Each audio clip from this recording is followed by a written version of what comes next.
In the church, we sometimes call this week Holy Week. It's the week before Easter. And on the Thursday, we remember the Passover meal that Jesus had with his followers. Passover was when the Jewish people remembered that they'd been set free from Egypt.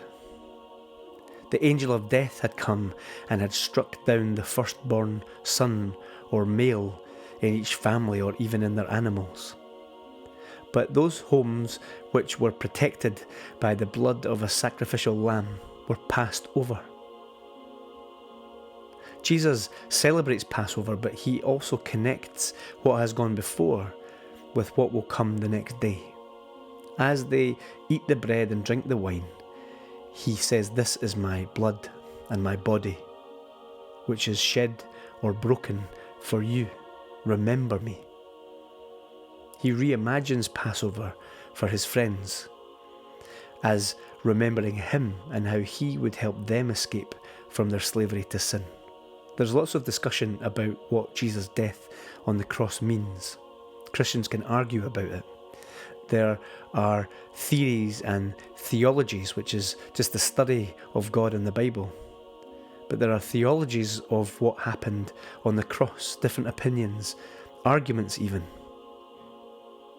But one of the most important things we can do is remember that yes, we need to try and understand this story. But more than anything, we need to believe it. We don't know everything that went on. We don't understand everything about the death of Jesus. But God has given us a huge history, a long story that went for hundreds and hundreds of years before Jesus and continues after him.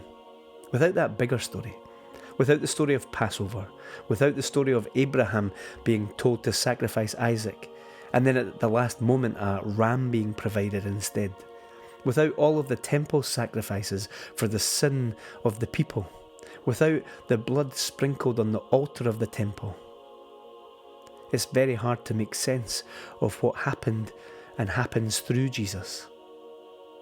But through the Passover meal, through Jesus connecting with his history, with the history of his people, with this connection between all of that and what would happen on the cross, through this, God speaks clearly to us that somehow the sacrifice of Jesus of Nazareth on the cross removes the sin of all human beings that would turn to God and trust in the sacrifice of his Son. We don't understand it all. We won't be able to solve all the arguments about it. But God asks us more than understanding it, to trust in what he has done. On this Thursday of Holy Week, as we remember the Passover meal, the Last Supper that Jesus had with his friends, may you know the love that God has for you, that he was willing to move heaven and earth so that you could be reunited with him, so that you could be forgiven for everything that you've done wrong, and that all of the wrong things in the world can be made right. Mysteriously, but beautifully and powerfully, through the death of Jesus on the cross. Tomorrow we'll think a little bit more about what we call Good Friday and the death of Jesus.